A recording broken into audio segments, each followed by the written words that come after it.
সৈকতকে বেছে নিতে বললেও সম্ভবত সৈকত এত সুন্দর একটা কামব্যাক বেছে নিতে পারতেন না। যে না বাবা তুমি এই ৪ বছর পরে যে ম্যাচটায় ফিরবা সেই ম্যাচটায় এরকম একটা দুর্দান্ত 80+ ইনিংস খেলবা, যে ইনিংসটার ভেতরে প্রকৃত অ্যাগ্রেশন আছে, প্রকৃত ফাইট আছে এবং দায়িত্ববোধ আছে। এই ইনিংসটা সৈকতের ক্যারিয়ারের জন্য অবশ্যই একটা টার্নিং পয়েন্ট। আমি এই ম্যাচের আগেও বলতেছিলাম, বিভিন্ন জায়গায় বলছি যে সৈকতের জন্য এটা ফাইনাল লাইফলাইন। সৈকতের যা বাংলাদেশের ক্রিকেটে করার কথা ছিল তার কিছুই হয় নাই। ব্যক্তিগত কারণে হয় নাই, ইনজুরি, পারিবারিক সমস্যা, ফর্মহীনতা সব কিছু ছিল। একই সঙ্গে নির্বাচকদের ভয়াবহ অবহেলা গত ২-৩ বছর ধরে ছিল। অদ্ভুত সব যুক্তি ছিল যে সৈকত আর মিরাজ একসঙ্গে খেলতে পারে না। কিন্তু সৈকত আজকে প্রমাণ করে দিচ্ছে যে এইসব কুযুক্তি আসলে কোনো যুক্তি না।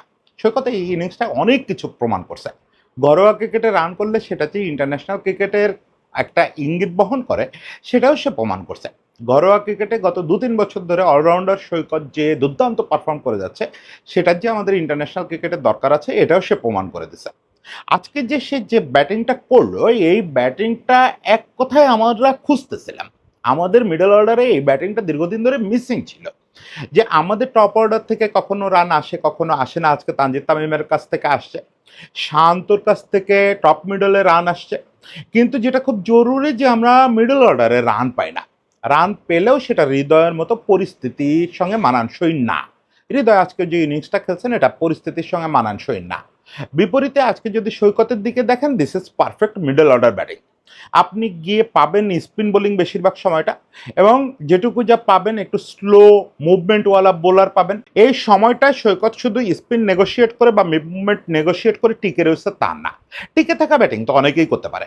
সৈকত এখানে যেটা করছে প্রয়োজন অনুযায়ী পাটা আক্রমণ করছে। মানে অ্যাগ্রেশনটা সে ভুলে যায় নাই। প্রয়োজন অনুযায়ী জাম্পাকে বা অন্যদেরকে ছক্কা চার এগুলো মেরে গেছে। মেরে স্ট্রাইক রেটটা সবসময় ১০০-র উপরে রাখছে। যখন ইনিংসটা শেষ করে অপরাজিত অবস্থায় মাঠ ছেড়ে আসছে, তখনও তার স্ট্রাইক রেট ১০০-র উপরে।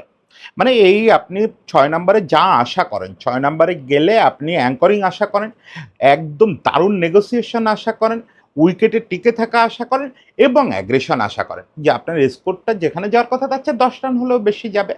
সেটার জন্য তাসকিনেরও বিরাট কৃতিত্ব প্রাপ্য। কিন্তু মূল ব্যাপারটা হচ্ছে সৈকত প্রুভ করে দিচ্ছে যে তার পেছনে যে ইনভেস্টমেন্ট, মানুষের কথার ইনভেস্টমেন্ট, বিসিবির আগের ইনভেস্টমেন্ট, এর কোনোটা মিথ্যা না। তার বাবা তাকে নিয়ে যে স্বপ্ন দেখতেন সেটাও মিথ্যা না। এই জিনিসটার জন্যই তাকে আমাদের জাতীয় দলের দরকার। হ্যাঁ, হতে পারে যে সৈকত আগামী দুটো ম্যাচে হয়তো এত দুর্দান্ত অপোনেন্ট এর বিপক্ষে এইরকম পারফর্মই আর করতে পারলো না। তারপরেও সৈকতকে যে ক্যারি করে যেতে হবে সে সিগন্যালটা সৈকত আজকে দিয়ে দিল। অবশ্যই পরের ইনিংসে সৈকতের বোলিংয়েরও কিছু দেখানোর সুযোগ আছে, কারণ উইকেটে অলরেডি স্পিনাররা সুবিধা পাচ্ছে, বল একটু একটু নিচু হচ্ছে। এ অবস্থায় অবশ্যই সৈকতের অলরাউন্ডারশিপটা আমরা দেখতে চাই। অন্তত সৈকত এবং মিরাজ একসঙ্গে খেলতে পারে না যে মিথটা, এই মিথটা তো ভেঙে গেল। এখন সৈকতের পক্ষে অন্তত বলা সম্ভব যে না, ওই ৬-৭-এর কথা যদি বলেন তাহলে I am better than Miraj.